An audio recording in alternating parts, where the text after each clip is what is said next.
Before we begin, make sure to like, subscribe, and activate the notification bell so you don't miss the latest stories from WhisperPad. If you have a story you'd like to share, send it via the email listed in the description of this video. All names and places will be disguised to maintain privacy. Now let's get to the story. Alina clutched the strap of her backpack as she stepped into her new classroom. Rows of unfamiliar faces glanced up, then back to their own worlds. The hum of quiet chatter filled the air, and the teacher, Mr. Satya, paused at the board when he saw her. "Ah, you must be Alina," he said, smiling politely. "Come in." She offered a slight nod and stepped forward, her shoes echoing a little too loudly. Mr. Satya pointed to an empty seat by the window. "You can sit next to Arka," he said. She turned, expecting another glance from the boy beside the window, but he was already looking down at his notebook, a pencil in hand. His posture was calm, almost too still. She walked toward the seat and sat down. "Hi," she said quietly. He looked up. His expression was neutral but kind. "Hi, you're new?" "Yeah, just moved here." "I'm Arka." She smiled, just a little. "Alina." They didn't say anything more for the rest of the period, but something about his presence made her feel less out of place. At lunch, she wandered around the schoolyard, tray in hand, unsure where to sit. Most groups were already formed, their circles tight and closed. She spotted Arka, sitting alone under a tree, unwrapping a sandwich. "You mind if I sit?" she asked. He shook his head. "Not at all." They ate quietly for a while. Then he said, "So, what do you think of the school so far?" "It's okay," she said. "Kind of quiet." He chuckled. "You'll get used to it." Over the next few days, they started eating lunch together regularly. Arka always seemed to be in the same spot. They shared little stories, her old school, his favorite books, things he said he liked about the past. He was always careful with words, but never cold. Still, something felt off. In class, no one ever looked at Arka. Even when he raised his hand, Mr. Satya never called on him. Alina noticed that whenever group activities happened, she was always told to pair with someone else, even if Arka was sitting right there. She asked a classmate once, "Hey, do you know Arka? The boy who sits next to me?" The classmate gave her a strange look. "What? There's no one sitting next to you." Alina blinked. "Yeah, there is. Arka, he's there every day." The girl frowned, then shook her head and walked away. That night, Alina couldn't sleep. She pulled out the class photo they'd taken 2 days earlier. Everyone was there, except Arka. Her desk was beside the window, empty in the photo. The next day, she went early to class and checked the locker Arka always went to. It was old, scratched, and covered in dust. The lock was rusted shut. A small nameplate sat above it. Arka Putra. She stared at it, heart beating faster. During break, she went to the school library. In a dusty corner, she found a collection of old newspaper clippings and school bulletins. One article caught her attention. Lab fire claims life of student, Arka Putra, dies in chemistry accident. Date, 7 years ago. Her throat tightened, she kept reading. A faulty gas pipe had caused an explosion in the lab. Arka had been inside, no one reached him in time. Her fingers trembled as she closed the file. That evening, she returned to the chemistry lab. The door creaked open, revealing a room that hadn't been used in years. Burn marks still stained the far wall. Dust clung to the counters and broken shelves. She lit a candle and whispered, "Arka, are you here?" The flame flickered wildly. The air turned heavy, and then he was there. Standing by the back table, his form glowing faintly. His face was calm, but his eyes were filled with something she hadn't seen before. "Why didn't you tell me?" she asked. "I didn't want to scare you," he said softly. "You were the first person who saw me, who talked to me. Everyone else stopped seeing me a long time ago." Tears welled in her eyes. "You're stuck here?" "I think so. I didn't know why. Maybe I was waiting for someone to remember me, to care." "You're not alone anymore," she whispered. He looked down, as if the weight of years had just lifted a little. "Thank you." The candle's flame danced again, and slowly, Arka's image began to fade. "Wait," she said, stepping forward. "I'll tell your story. I promise." He gave her a small, grateful smile. Then he was gone. On the table, where he'd stood, lay a charred notebook. The front cover had a faint line scratched into it. "Thank you." The next morning, Alina walked into class. The seat beside her was empty. She sat down quietly, still processing everything. Then she saw something on her desk. A photo. It was her and Arka sitting side by side, smiling. This time, he was in the picture. The teacher seats her beside a quiet boy named Arka. Alina moved toward the desk by the window, clutching the strap of her backpack a little tighter. The boy sitting there looked up as she approached. He didn't smile, but he didn't look unfriendly either. Just calm, composed. She sat down without a word, unsure whether to say something. First days were always weird. After a few seconds, he turned slightly and spoke. "You're the new student, right?" Alina nodded. "Yeah, Alina, I'm Arka." She looked at him. He had a soft voice, gentle, like someone used to being ignored. His uniform was neat, and there was a pencil in his hand, twirling between his fingers. "Nice to meet you," she said quietly. He gave a short nod and returned his eyes to the front of the class. Throughout the morning lessons, no one talked to her. Teachers went through their routines. A few students glanced her way but quickly looked elsewhere. Arka, on the other hand, whispered to her now and then, mostly explaining where they were in the textbook or what the teacher usually did on Mondays. When the break bell rang, she gathered her things slowly. She didn't know where to go, but she didn't want to look lost either. She saw Arka heading toward the back garden near the fence and followed without thinking too much. He sat under a tree, opening a plain lunchbox. She hesitated before asking, "Mind if I sit?" He gestured to the grass beside him. "Go ahead." They ate in silence for a while. Alina was the first to speak. "How long have you gone here?" "Too long, I think," he said with a small smirk. She laughed, unsure if it was a joke. "You're the first person who's actually talked to me today." Arka nodded slowly. "They're not mean. Just distant." "Yeah, I noticed." From then on, they had lunch together every day. Sometimes under the tree, sometimes by the school courtyard. They didn't talk a lot, but Alina felt safe around him. He asked her about her hometown, about her favorite books. He told her he liked poetry, but only short ones. "People lose interest after the second stanza," he said once. She disagreed, and they laughed. But after the first week, something began to feel odd. Alina noticed that in every class photo or group activity, Arka never showed up. She remembered him standing next to her during the class picture, but when she checked the printout taped to the bulletin board, his spot was empty. She asked their classmate Rani about it. "Do you know why Arka isn't in the photo?" she said casually. Rani gave her a confused look. "Who's Arka?" Alina blinked. "The boy who sits next to me." "There's no one sitting next to you," Rani said with a half laugh. "You've been alone since you came." Alina frowned. "No, seriously. Tall, quiet guy. Always brings the same lunch." Rani's smile faded. "You're not joking." "Number, why would I?" Rani's face went blank. "Don't ask about things you don't understand," she said, and walked away. That night, Alina couldn't sleep. Her mind kept replaying Rani's reaction, the photo, and Arka's strange way of always being available, but never acknowledged.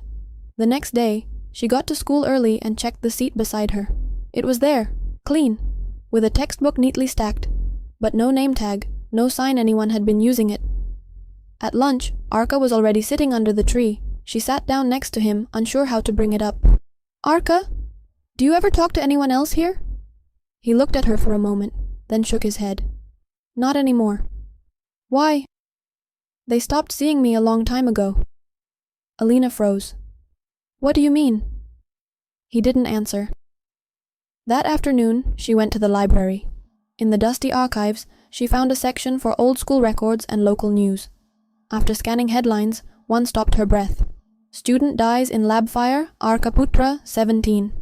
The article was dated 7 years ago. It described a fire that broke out in the chemistry lab due to a gas leak. Arka had been caught inside. There had been an explosion. He didn't survive. She reread the name again and again. Arka Putra. Back in her room, she stared at her textbook, his name scrawled neatly on a note he had given her. "Don't forget page 63. Arka." He couldn't be real. But he was. The next day, she went to the old chemistry lab, now sealed and disused. The windows were blackened from inside. She waited until the sun began to set, then lit a small candle she'd brought. "Arka," she whispered, "are you here?" The flame shivered, bending unnaturally to the side. A cold breeze passed through the room. Then he appeared, dim, almost transparent, but still the same. Same eyes, same calm. "You shouldn't be here," he said.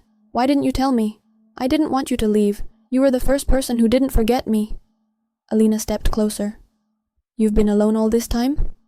He nodded. "I tried talking, reaching out, but people moved on. After a while I stopped trying." Tears stung at her eyes. "You were still here. You mattered." He smiled faintly. "You saw me. That's enough. What happens now? I don't know, but maybe now I can rest."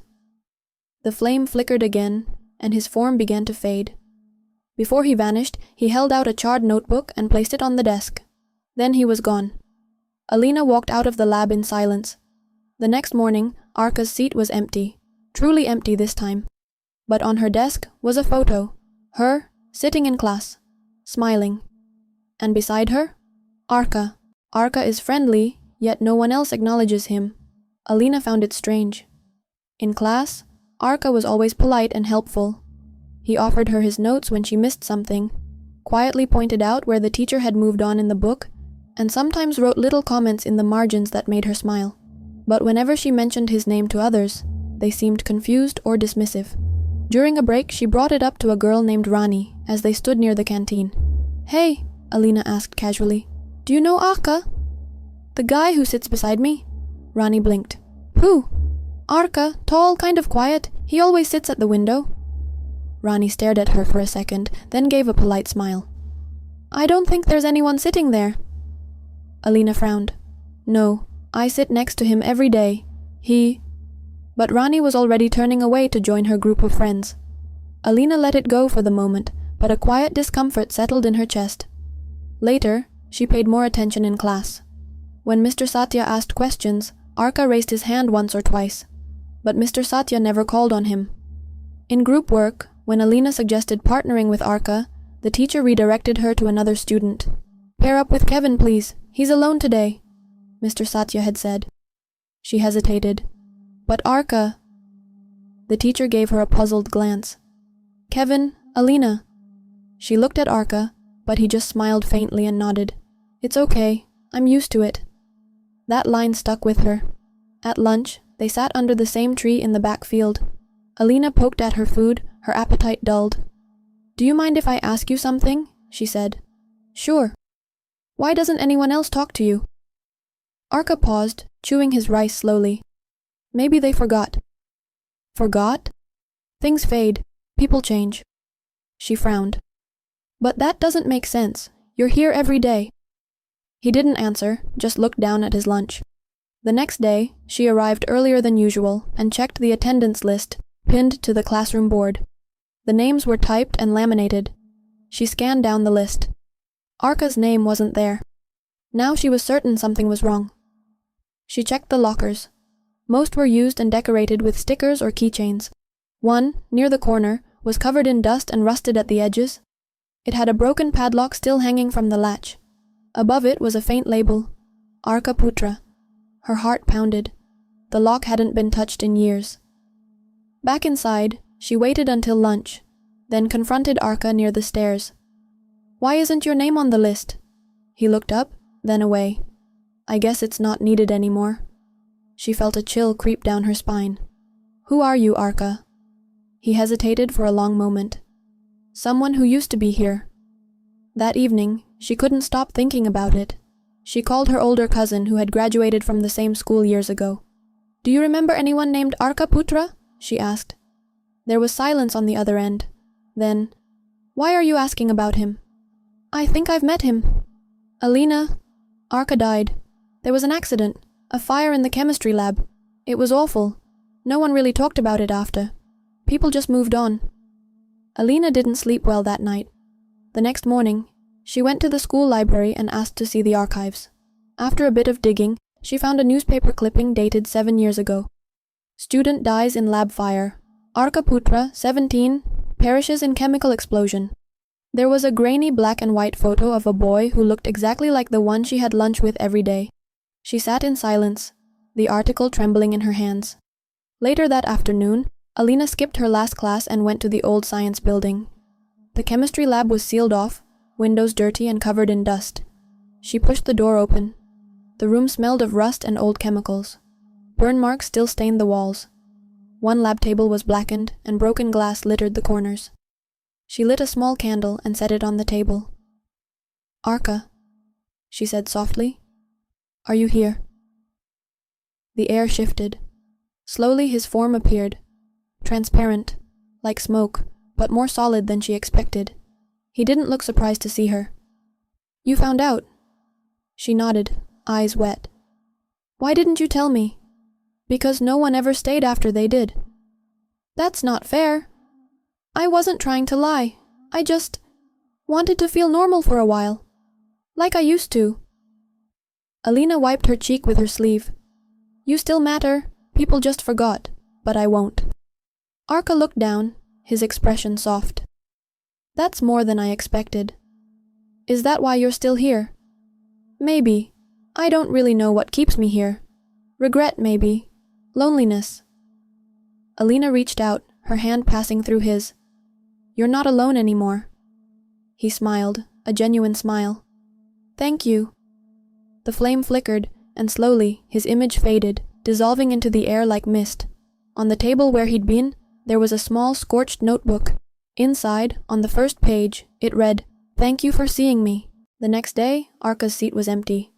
But on Alina's desk was a photo she'd never seen before, her and Arka sitting side by side, smiling. This time, he was there. They share lunch and stories during every break. It became a quiet routine. Every recess, Alina would spot Arka sitting under the same tree near the back field. He always brought the same meal, a box of rice, egg, and some stir-fried vegetables. Neat, predictable. Alina would join him, sitting cross-legged on the grass, unwrapping whatever her mother had packed that day. They didn't talk much at first, but over time, their conversation started to stretch. "You always sit in the same spot," Alina said one afternoon, chewing on a piece of fried tofu. "Why?" Arka shrugged. "I like it here. It's quiet. People don't walk this way." "Don't you get bored?" "I got used to it." She watched him for a moment, then asked, "Have you always been this quiet?" He thought for a second. "Not really. I used to talk more, had a few friends, but things changed." She nodded, respecting the line he didn't want to cross. In return, he asked about her old school. She told him about her classmates, her favorite literature teacher, and the way the canteen always ran out of fried bananas too early. He listened without interrupting, sometimes smiling at small details. He had this calm presence that made her feel safe. One day, she brought a book of poems. "You said you liked poetry, right?" Arka nodded, taking it gently from her hands. "Short ones. I get lost in the long ones." She laughed. "You're not the only one." He flipped through the pages carefully, pausing at one. "This one's nice." She leaned over to read it with him. The poem was simple, about a boy watching raindrops slide down a window. It ended with a single line. "Some moments never knock, but stay forever." Neither of them said anything for a while. On another day, it rained. Everyone else crowded the canteen, but Alina still found Arka in their usual spot, sitting under an umbrella he'd propped up against the tree trunk. She joined him, soaked halfway, but laughing. "You waited in the rain?" He shrugged. "Didn't want to break the pattern." She smiled. "You're strange." "So are you. Most people would have gone home by now." "Maybe I like strange," she replied. The moments felt real, ordinary even. But the odd things didn't stop. Arka never used the school canteen. He never joined group assignments, never showed up in class discussions. Once, Alina asked if he wanted to hang out after school, maybe go to a bookshop. He hesitated. "I can't leave," he said. "What do you mean? The school?" He nodded. She thought he was joking, so she laughed. "What, are you secretly the principal's son?" He smiled, but didn't answer. Things grew stranger when she asked one of her classmates to join her and Arka for lunch. "There's room under the tree," she said. "You can meet Arka." The girl, Dita, gave her a strange look. "Who?" "Arka," He sits with me every day. Dita's expression turned uncomfortable. You've been eating alone, Alina. No, I haven't. You really didn't know? She asked, lowering her voice. That spot, no one goes there. Not since... She stopped. Never mind. Alina pressed. Since what? Dita shook her head and walked away. Alina felt cold even in the sun. The next break she sat beside Arka again, this time quieter. He noticed. You look like something's bothering you. I asked someone to join us, she said. He looked down. They wouldn't. Why? His voice softened. Because they can't see me. She froze. Her hand stopped moving. What do you mean? I've been here a long time, Alina. You're... She swallowed. Not real? I was, he said simply. She stared at him, her chest tight. How long? He didn't answer. He just looked away, eyes clouded with something she couldn't name. The breeze blew lightly through the grass. Alina stood slowly, her appetite gone. I need to know the truth. I know, Arka said. I'm sorry. He didn't try to stop her as she walked away. Oddly, class photos never show Arka's face. It took Alina a while to notice. The first time was during art class, when the students were asked to bring in printed photos for a collage assignment. One of the photos was the group picture they had taken on her first week. She remembered clearly that Arka had stood beside her, hands folded, giving a small smile. But in the printed photo, the space next to her was empty. Just a slight blur, as if someone had moved while the camera clicked. At first, she thought it was a mistake. She leaned over to ask the boy beside her, Kevin, didn't Arka stand here? Kevin looked at the photo, then at her. Who? Arka. He stood right beside me. Kevin's brow furrowed. You mean, during the photo? I think you were standing alone. No, I wasn't. She paused. Never mind. Later she checked her own copy of the photo. Same result. A blur where Arka should have been. That night, she looked through her phone gallery, scrolling back through the past few weeks. She had several pictures around school, hallways, the garden, the lunch area, a few selfies she'd taken under the tree with Arka. But in every photo where he should have appeared, he wasn't there. Once she even remembered taking a picture with him, arms half around his shoulders, smiling. But in the image, her hand hung in the air as if resting on nothing. She stared at it for a long time, trying to process what it meant. The next morning, she went to school earlier than usual. The classroom was empty. She stood in front of the row of lockers, searching.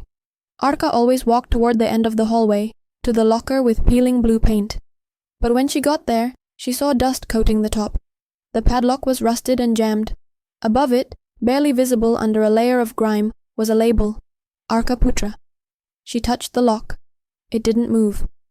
That day, she watched Arka more closely in class. He looked the same. Neat uniform, quiet eyes, always writing something in his notebook. But when the teacher asked questions, Arka never answered. When the teacher gave out assignments, he never received any handouts.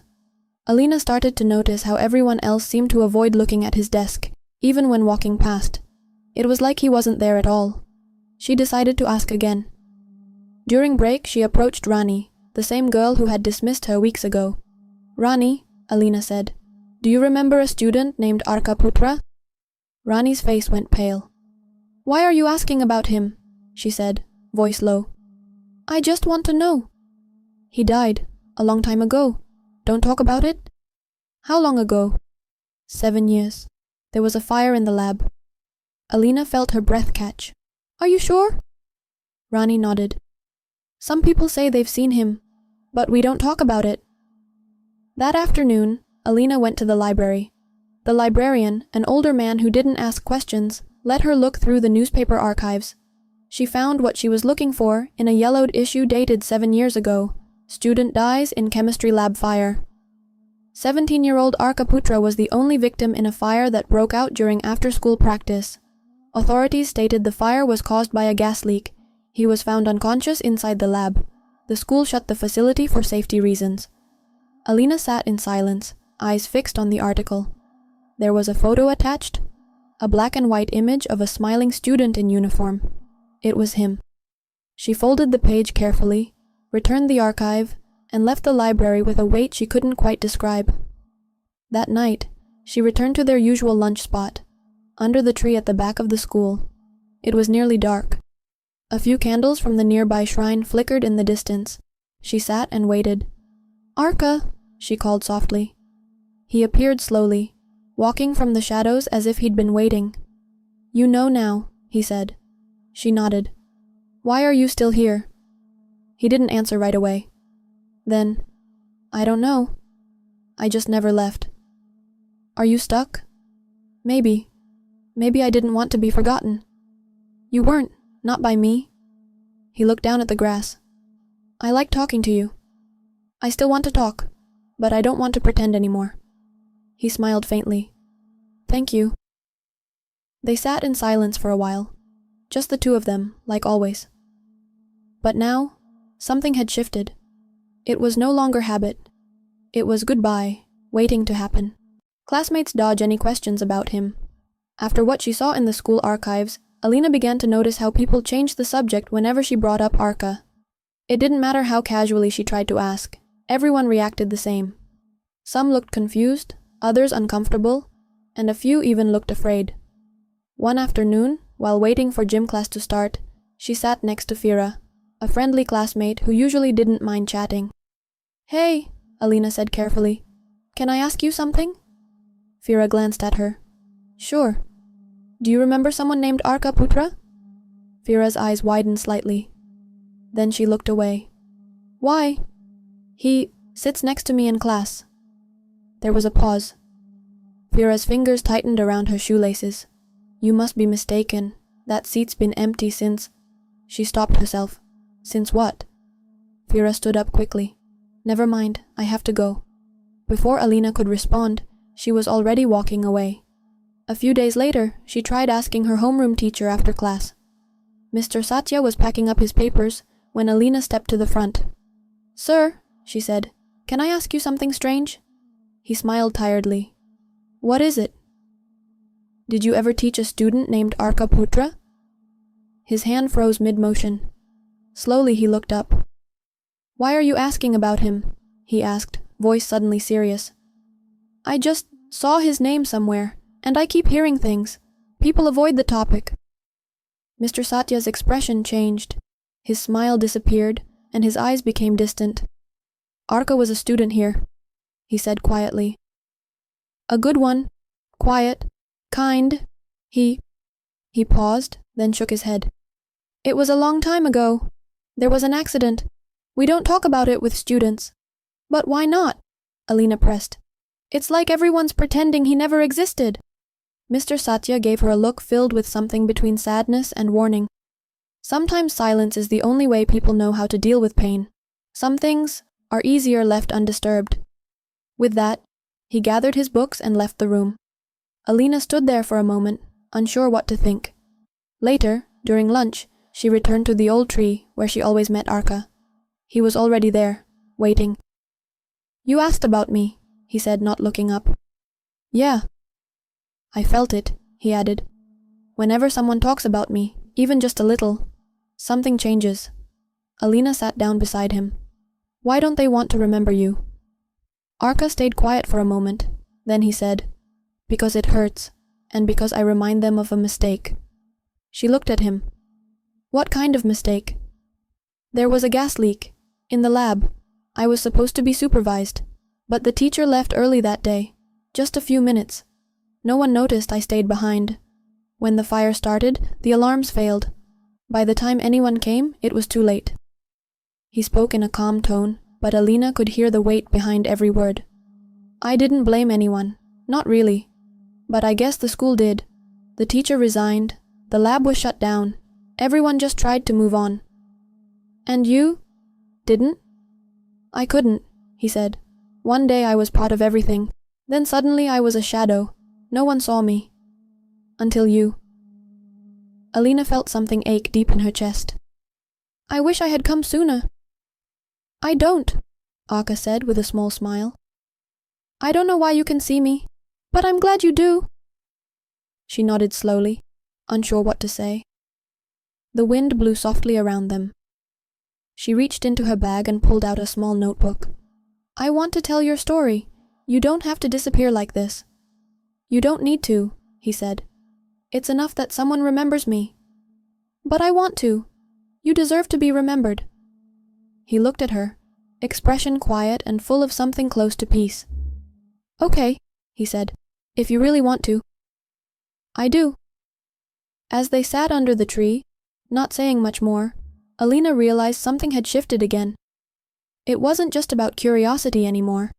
It was about giving someone back the place he once had in the world, and maybe giving him a way to finally leave it. She discovers Arka's locker, dust-covered and padlocked for years. Alina stood in the hallway after class, watching as the last few students disappeared into the stairwell. She turned toward the row of lockers near the end of the corridor. It was always quiet there, like people unconsciously avoided walking past. She had seen Arka head in that direction a few times. Once or twice, he stopped and stared at the farthest locker, third from the corner, but never opened it. Now that she was alone, she walked toward it slowly. The locker stood out, not because it looked different, but because it hadn't been touched in a long time. Dust clung to its surface, thick and untouched. The padlock was rusted, the metal dull and stiff with time. A faint name tag, barely visible beneath the grime, read, Arka Putra. She ran her fingers over the label. The letters were faded but still readable. She tried the padlock gently, but it didn't budge. It hadn't been opened in years. Her heart beat faster. The silence in the hallway grew heavier. Why is this still here? She whispered. No one kept lockers from 7 years ago. The school cleared them out every year, but this one had been left, as if forgotten or intentionally avoided. The next morning, she waited until most students had gone into class, then returned to the library. She asked the librarian again if she could look through the older documents. He gave a slight nod. What are you looking for this time? A student, Arka Putra. The man paused, his eyes scanning her face.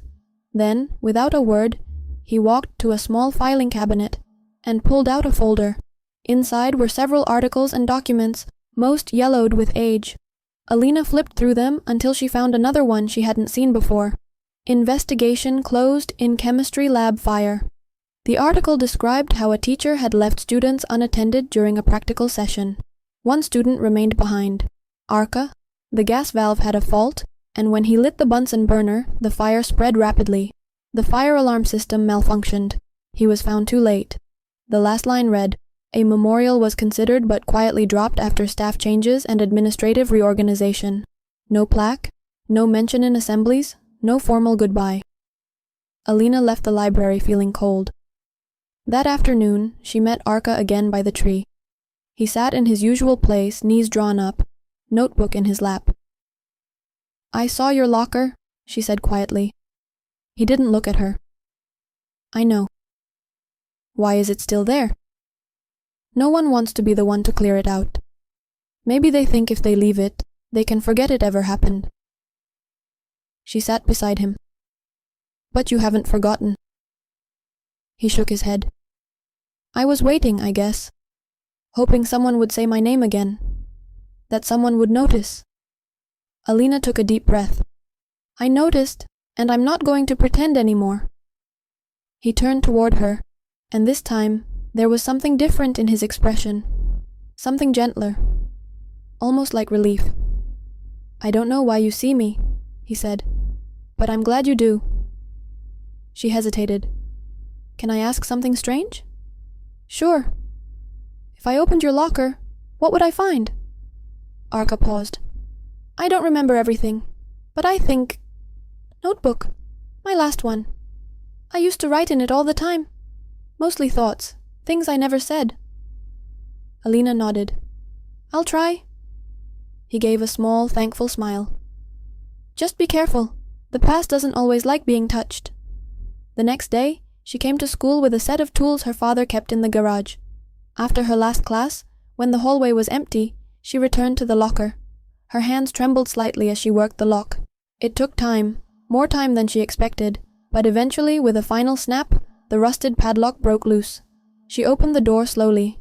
Inside, the air smelled old and dry. A faded school bag sat slouched on the bottom shelf. A set of worn books leaned against the side, and on top, just as he had said, was a black notebook. The edges were singed, the pages curled, but it was still whole. She opened it. Inside were small entries, short thoughts, reflections, poems, notes to no one in particular. Many talked about feeling invisible, wondering if anyone would remember him. The last entry read, "If someone ever finds this, I hope they still believe I existed." Alina closed the notebook and held it against her chest. "I do," she whispered. In the library archives, she reads, "Lab fire victim Arka, 7 years ago." Alina stared at the words for a long time. The article was brief, written in a tone that felt distant, like it was just another report, not a tragedy. There was no photo of Arka, only a blurry image of the burnt chemistry lab. The piece mentioned a faulty gas valve, a failed alarm system, and a teacher who left the lab unattended for a few minutes. The fire had broken out quickly. Arka had been alone. She read the date again. 7 years ago. She counted backward in her head. That would make him 17. The same age he looked now. She set the article back in its file with trembling fingers and stepped out of the library. The corridors were quiet, the end-of-day bell still ringing faintly in her ears. Her footsteps echoed as she walked, not sure where she was going but letting her legs move on their own. Eventually, she ended up at the old science wing. The chemistry lab had been locked for as long as she'd been at the school. Its windows were dusty, and the paint on the door was peeling. A rusted chain held the doors closed, but one panel had cracked open just enough to peek inside. She pressed her face to the gap. The room was dark, and parts of the ceiling had black stains. Some of the lab tables were scorched. Glass shards still littered the floor near the back. It hadn't been cleaned up properly, just closed off and forgotten. That's where it happened, she thought. The next day, she didn't go straight to class. She walked out to the tree behind the school, where Arka usually waited. He was already there, sitting on the grass, watching the leaves sway in the wind. "You went to the archives," he said without looking up. Alina sat beside him, her voice quiet. "It was really you." "Yes." "There was a fire." He nodded. "I stayed after class to finish an experiment. The teacher had to leave early. I didn't think much of it. I lit the burner. I heard a hiss. Then everything was just heat, smoke. It happened so fast." Her hands curled into fists. "They didn't even put a memorial. No one talks about it." "They tried at first, but the school didn't want to keep bringing it up. It scared people. My parents moved away. My friends eventually graduated. The new students came, and no one told them anything. Over time, it was easier for everyone to forget." "Not everyone," she said. He looked at her, and for a second, his expression broke. He looked tired. "I didn't think anyone would ever see me again. I've been here, every year, watching students pass through. Some days I tried to speak. They didn't hear, didn't feel anything. Then you came." Alina swallowed. "Why me?" "I don't know.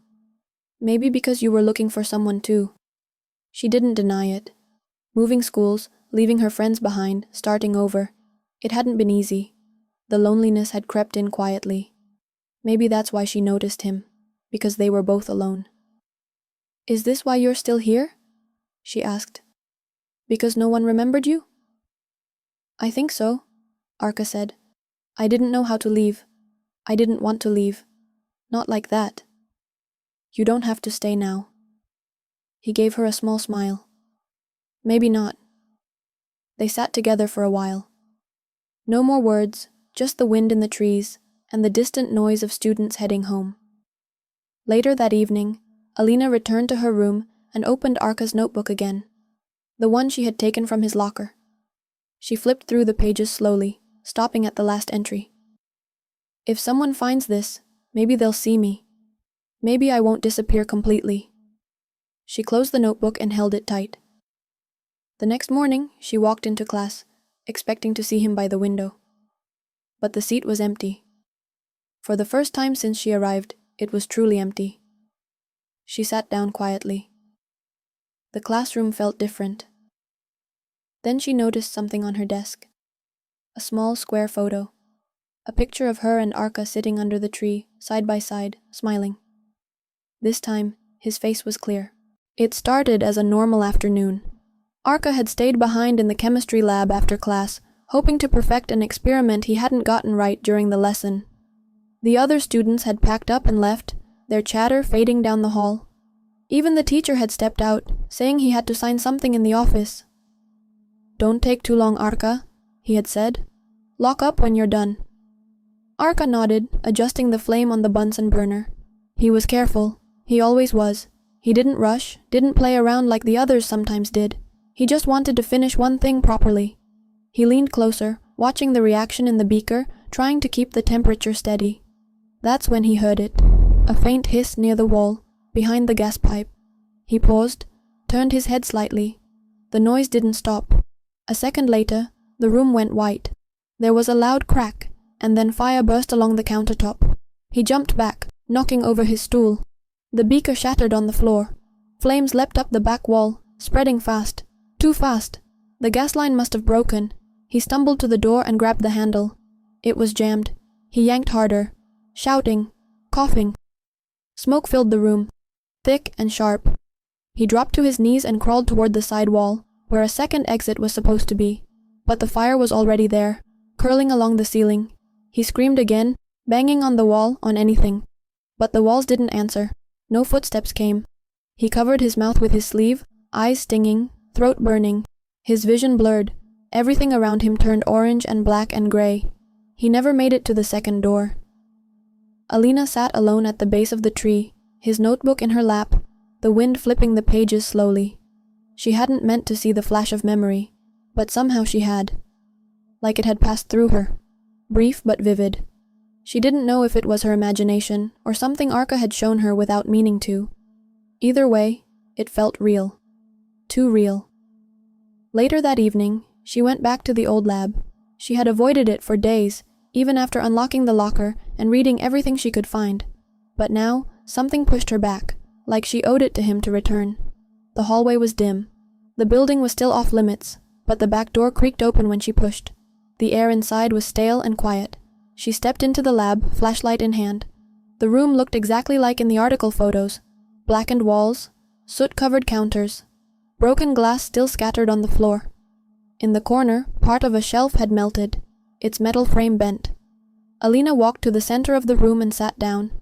She placed the notebook on the floor, along with a small candle she had brought from home. Lighting it, she let the soft glow push back some of the darkness. Then she whispered, "Arka, I saw what happened." There was no sound, but the flame flickered. "I saw the fire. I saw how you were trapped. I'm sorry." She waited, hands resting on her lap, eyes fixed on the candle. For a moment, she thought maybe he wouldn't come. Then she felt it, a shift in the air. And when she looked up, he was there, standing by the blackened shelf, looking at the room quietly. He didn't look like a ghost. Not exactly, just tired. Real, but faded at the edges. He turned toward her. "You came back. I needed to. I didn't want you to see it," he said softly. "I didn't want you to feel what I felt." "I think I needed to understand," she replied. He walked slowly, sitting on the floor across from her. "This is where it ended." "But it doesn't have to end like this," she said. He gave a small smile. "Number not anymore." They sat in silence for a while, the candle burning between them. Then, slowly, Arka looked down at the notebook. "I wrote in it every day," he said, "hoping someone would read it, that I wouldn't vanish completely." "You didn't vanish," Alina said. "You mattered. You still matter." He looked at her with something close to peace. "Thank you." The candle flickered again, stronger this time. Then the air shimmered slightly around him, like heat rising from the ground. His form began to fade, slowly, gently. As he disappeared, he said one last thing. "I can go now." And then he was gone. Only the candle remained, the flame steady in the still room. Alina waited until the final bell rang and most of the students had left for the day. She walked through the quiet corridors with the notebook in her bag and a candle tucked into her pocket. The sun was already low, casting orange light through the windows. It was the perfect time. No one would be around and no one would stop her. The old science wing still smelled faintly of dust and chemicals. She pushed open the back door of the lab slowly, her heart beating harder with every step. The metal creaked in protest, but it opened enough for her to slip inside. The room was dark. She didn't turn on her flashlight this time. Instead, she walked to the middle of the room where the tile was still stained with soot and pulled out the candle. She lit it carefully and placed it on the nearest table, watching the small flame glow in the still air. Then she took a breath and said clearly, "Arka, I'm here." Silence. "I saw what happened. I know now." She waited, listening to the quiet hum of the building. Nothing moved at first. Then, slowly, the air shifted. The light from the candle flickered, and from the far end of the lab, just beyond the shadowed shelves, he appeared. Arka didn't walk this time. He was just there, like he'd always been part of the room. "You called me," he said quietly. Alina nodded, her voice steady. "You deserve more than to be forgotten." He looked at the candle, then at her. "It's been a long time." "I know. I thought I'd be stuck here forever, that no one would ever remember me." "I didn't want to believe it at first," she said. "But once I did, I couldn't ignore it. I found your locker, your notebook. I saw your name in the records. It's real." Arka stepped closer, his expression unreadable. "Why did you care?" She didn't answer immediately. "Because you were kind to me when no one else was. You were the first person I felt comfortable talking to in this school, and when I realized no one else even saw you, I couldn't let that go." Arka lowered his head slightly. "You gave me something I didn't think I'd have again. A real connection." He paused. "I don't know what's supposed to happen next, but being seen, it changed something. I feel lighter." Alina stepped forward and reached into her bag, pulling out the notebook. "I want people to know your story," she said. "Even if they don't believe me, even if they think I'm strange, I'll tell them anyway." He looked at the notebook, then back at her. "I believe that." The flame from the candle rose slightly, flickering with a strange warmth. Arka smiled for the first time in a way that felt whole. No sadness in his eyes, just peace. "Thank you," he said, "for everything." Then slowly, like a breath fading into the air, he began to disappear. This time, Alina didn't try to stop it. She simply stood there, watching, as his figure dissolved into the shadows, leaving nothing behind but the echo of his presence and the notebook in her hands. The candle flickered once more, then steadied. She stayed there a few minutes longer, letting the silence settle. Then she turned and walked out of the lab, closing the door gently behind her. The next morning, when she entered the classroom, something felt different. She glanced at the seat by the window. It was empty, truly empty now.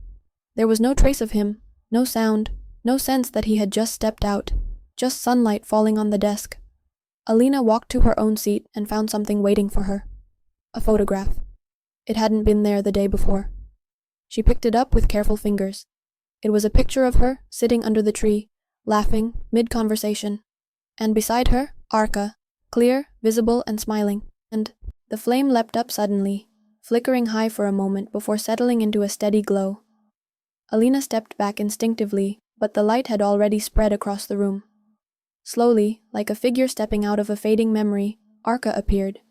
He stood near the center of the lab, just behind the candlelight, his form pale and dim but clear.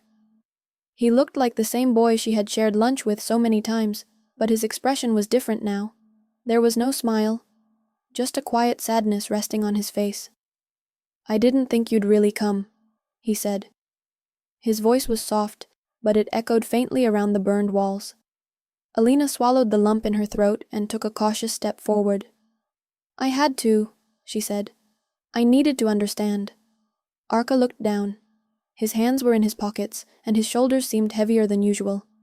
"I never got to say goodbye," he murmured. "One moment I was here, and then I wasn't. No one talked about it. No one even said my name after the first few weeks. I found your notebook," she said. "The one in your locker." He raised his head slightly. "I read what you wrote, about waiting, about hoping someone would remember you." A faint smile crossed his lips, but it didn't last. "I tried talking to people. I tried asking for help, even just to be noticed, but they couldn't see me. Not really. It was like I didn't exist anymore." "But I saw you." "Yes." And that changed everything. Alina sat down on one of the unbroken stools, the candle between them. The heat was real, even if Arka wasn't. She looked at him, his features flickering slightly in the dim light.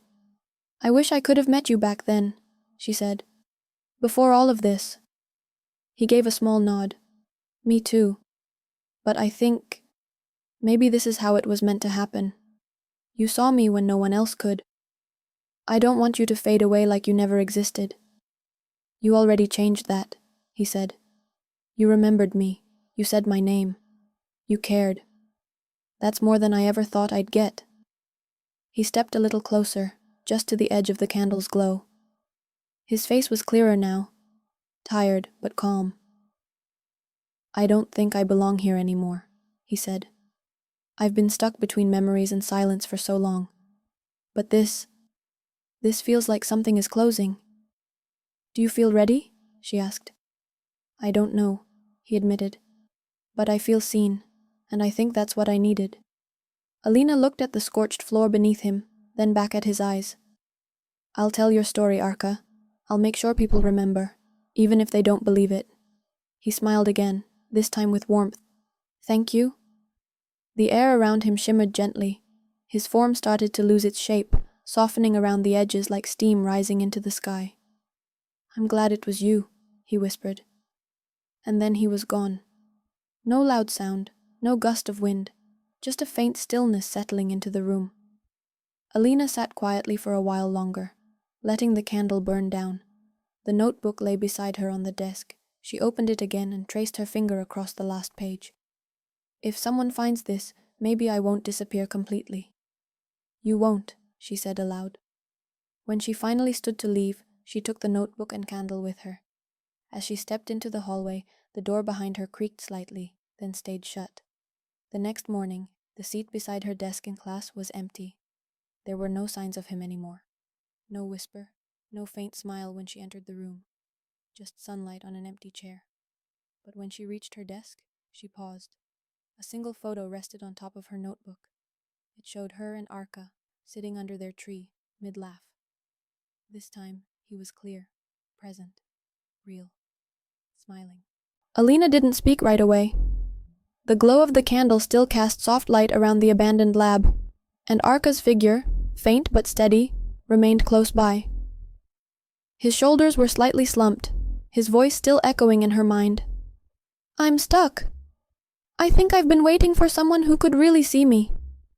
She finally looked up, meeting his eyes. "How long have you known you were like this?" Arka hesitated before answering. "I don't remember the exact moment. After the fire, I just woke up here. Everything felt the same at first. The classroom, the hallways, even the weather. But no one looked at me. No one heard me. I tried talking, tried calling out. It was like I wasn't there." His voice was steady, but behind it was something deeper. Years of confusion, frustration, and silence. "At first I thought it was temporary," he continued. "That someone would help, but days passed, then months, and eventually years. People forgot. The school moved on." "You've been alone all that time?" Alina asked quietly. Arka nodded. "People would walk through me in the halls. Teachers never called my name. Friends? They didn't remember I used to sit next to them. After a while, I stopped trying." Alina took a step closer, the candle between them flickering slightly. "But I saw you, from the first day." "I know," he said, his expression softening. "I noticed right away. You talked to me like I was still here, like I wasn't just part of the room." She looked down for a moment. "Maybe because I was feeling alone too." Arka gave a small nod. "That's why I didn't say anything at first. I didn't want to ruin it. You were the first person who made me feel normal again, like I still existed." Alina sat on the edge of a scorched table, holding the notebook he'd left behind. "When I found this, I realized how long you've been waiting, hoping someone would remember you." "I didn't want to disappear," he admitted. "Not like that, without being remembered, without a goodbye. You deserve that. You deserve to be remembered for more than just what happened in this room." He looked at her for a long moment. You believe that? She nodded. I do. The silence between them wasn't heavy now. It felt still, almost peaceful, as if something long unsettled had finally been acknowledged. Arka looked around the room, his eyes drifting over the burned tiles, the broken shelves, the glass on the floor. This place hasn't changed much, still looks the same as it did that day. I think the school kept it locked up on purpose, Alina said, like they didn't want to face what happened. Maybe they were scared, he said. Or maybe it was easier to pretend nothing went wrong. But it did, and you were left behind. He gave a small smile. Not anymore. Alina stood slowly. Do you think you can move on now? I'm not sure how it works, he replied. But I feel lighter, like something's shifted. Maybe it's enough. Is there anything else you want me to do? Arka looked at her, his expression thoughtful. Just don't let me be forgotten again. She stepped forward, notebook in hand. I won't. The air in the room started to feel different. The flame of the candle glowed brighter for a second, then steadied. Arka's form began to fade around the edges, the light in his eyes slowly softening. I'm glad you came, he said. I'm glad I met you, she replied. He gave her one last look, a real, genuine smile, the kind that made her chest tighten. Then, slowly, his figure dissolved into the dim light, leaving only the faint sound of his voice lingering in the room. Thank you, Alina. She stayed in the lab a little while longer, letting the silence settle once more. When she finally left, she took the notebook and the candle with her. There was nothing else to carry, but everything else had changed. Alina stood in the center of the abandoned chemistry lab, the candle's glow slowly dimming as Arka's presence faded into the still air. Her hands were wrapped tightly around his notebook, her thoughts still echoing with his last words. She had made a promise, to tell his story, to not let him be forgotten like the school had allowed all these years. She didn't go home straight away. Instead, she walked back to the library, where everything had started. The school's old records still sat tucked into the dusty shelf at the back of the room. She pulled out the article again, the one that had mentioned the fire, and read the short paragraph that barely described what had happened. It was cold, factual, no name beyond a mention, no emotion, no memory. She knew that wasn't enough. The next day she went to class early and approached Mr. Satya as he was arranging papers at his desk. Sir, can I talk to you? He looked up, surprised. Of course. What's wrong? I want to write something for the school bulletin, about a student named Arka. His face stiffened. I know what happened, she said before he could respond. I know about the lab, the fire, and how no one talks about it anymore. But he was a student here. He deserves to be remembered. Mr. Satya set down his pen slowly. Alina, that incident was very difficult for everyone. We didn't mean to forget him, but people move on in different ways. I'm not asking to reopen wounds, she said, keeping her voice steady. I just want to make sure his story is told, properly. There was a long pause. Then he nodded. Write it, he said quietly, and I'll help you submit it. That afternoon, she started writing. It wasn't just facts and dates. It was about the boy who sat beside her, who shared lunch under the tree, who made quiet jokes and left thoughtful notes in her textbook. It was about the student who once loved science, who stayed behind to finish a lab experiment, and who never got the chance to say goodbye. She included pages from his notebook, some lines he had written that felt personal but hopeful, thoughts about being forgotten, and about how, maybe one day, someone would remember. When the article was published a week later, it ran on the last page of the school bulletin. Not many students read it at first, but some did, and it spread. A few teachers stopped Alina in the halls, asking quietly if it was true. Others simply nodded in respect when they saw her. Rani, the girl who had once walked away when Alina asked about Arka, came to her during lunch. I remember him, she said softly. I was in the class below him. He helped me once when I lost my textbook. Alina nodded. I think he'd be glad you said that. Over the next few days, things started to change. Students who had never known Arka began to ask about him. Some visited the old science building, quietly standing outside the door of the chemistry lab. One afternoon, someone placed a flower at the entrance. The school reopened the discussion during a staff meeting. Eventually, a small plaque was approved and placed outside the chemistry lab door. It read, "In memory of Arka Putra, a kind friend, a passionate learner, and a student who should never be forgotten." On the morning it was installed, Alina stood silently in front of it, notebook in hand. She felt no wind, no flickering candle, no ghostly presence. But she didn't need to. He was part of the school again, part of people's memories. She turned to leave, heading back to class. On her desk, placed neatly between her books, was the photo again, the same one of her and Arka under the tree. This time, someone had written a line at the bottom in careful handwriting. "You kept your promise." "Thank you." She smiled, slipped it into her notebook, and sat down. The seat next to her stayed empty, but she never felt alone again. Alina stood in the center of the abandoned chemistry lab, watching as Arka's form slowly disappeared into the dim air. There was no sound, no flash of light, just a gentle dissolving, like he was part of the room all along. Where he had been standing, the notebook remained. Its cover was worn and scorched at the edges, but the pages inside were mostly intact. On the first page, in his handwriting, was a single line, "Thank you." She picked it up carefully, her fingers brushing over the soot-covered cover. It felt strange holding it, like it belonged to two worlds at once. One part of her wanted to cry, the other felt quiet and still. She had done what she promised, and now, Arka was gone. Back in her room that night, she opened the notebook again. Some of the pages had lines from poems, others had simple journal entries. He wrote about small moments. Sunlight through the window, a class he liked, the feeling of being invisible, and then, more recently, he wrote about her.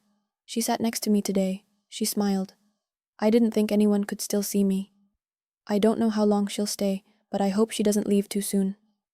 She said my name today. It's been so long since I heard it."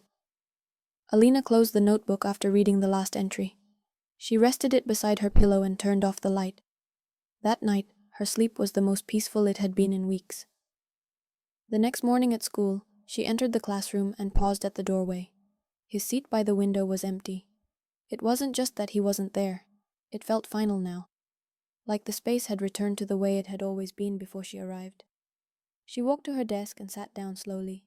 Then she noticed something on top of her books, a small printed photo, just like the one before. She picked it up. It showed her and Arka sitting under the tree in the back field. They were both smiling. It was bright, clear, no blur, no missing face. For the first time, he looked alive in the image, present. She slipped the photo into her notebook and pressed it closed. During lunch, she didn't sit under the tree. Instead, she went to the bulletin board outside the teacher's office, where the school pinned announcements, artwork, and writing from students. Her piece had been up for 3 days now. For Arka, a story left behind. At first, few had paid attention.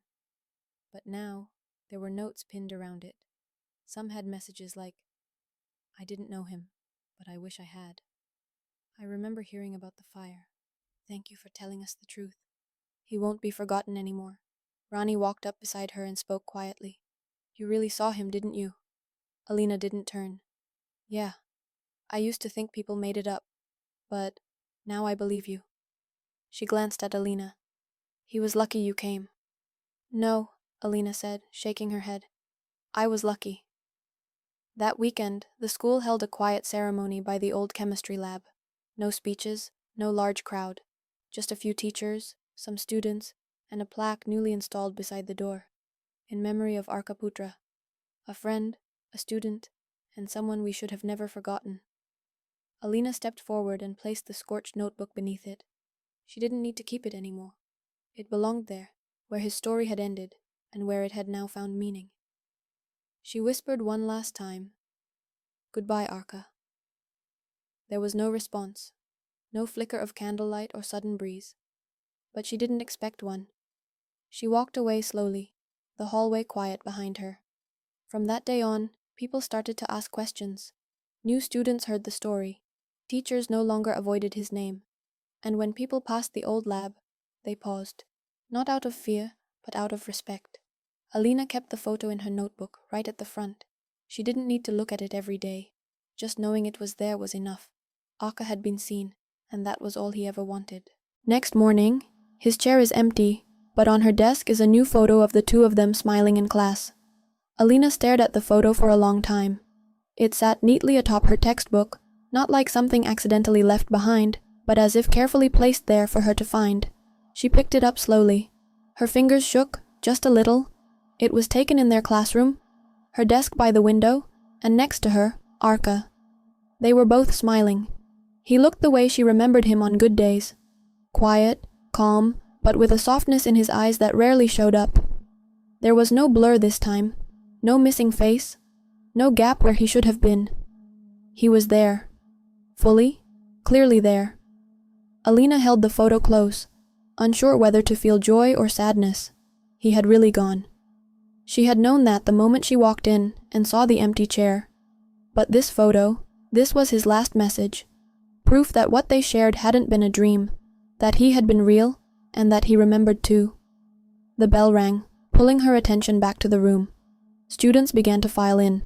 Rani gave her a small nod as she walked past. Alina offered a faint smile in return, but she tucked the photo into her notebook before anyone else could see it. Class began like any other day. Mr. Satya entered, greeted everyone, and started the lesson. He didn't say anything about the empty chair, and neither did anyone else. At lunch, Alina found herself walking to the back field out of habit. The tree was still there, of course, and so was the spot where they used to sit. She didn't expect him to be there, and he wasn't. She sat down anyway. Pulling the photo out of her bag, she stared at it again. "I wish we had more time," she said softly. The wind rustled the leaves above her, and for a moment she imagined she could still feel his presence. Not like before, not like a ghost lingering in silence, but more like a memory that refused to fade. Later that week, Mr. Satya approached her after class. "Your article," he said. "It's being added to the school's yearly memorial issue." Alina blinked. "I thought it was only for teachers and staff to decide." He gave a small smile. "Sometimes, the students remind us what's important, what we shouldn't have left behind." She nodded. "Thank you." He paused, then added, "I was there, you know, when it happened. I was one of the teachers who let it go. Reading your piece. It helped." Alina wasn't sure what to say to that. She just gave him a quiet look of understanding. By the end of the month, the school held a small memorial assembly. They didn't mention Arka's name publicly, but a photo board was set up in the library. Unseen Stories of Our Past. Alina's article was framed beside it. Students who passed through stopped and read it. Some stayed longer than others. One day, Alina saw a younger student leave a folded note at the base of the board. She waited until the hallway was empty, then walked over and picked it up. "I don't know who you were, but I hope you're at peace now." She smiled and left the note where it was. Weeks passed, and eventually, Arka's story became part of the school's quiet history, one no longer hidden. His name, once avoided, was now mentioned in small conversations, in respectful tones. He wasn't forgotten anymore. Alina still kept the photo in her notebook. She didn't show it to many people. It was hers and his, a memory that didn't need explaining.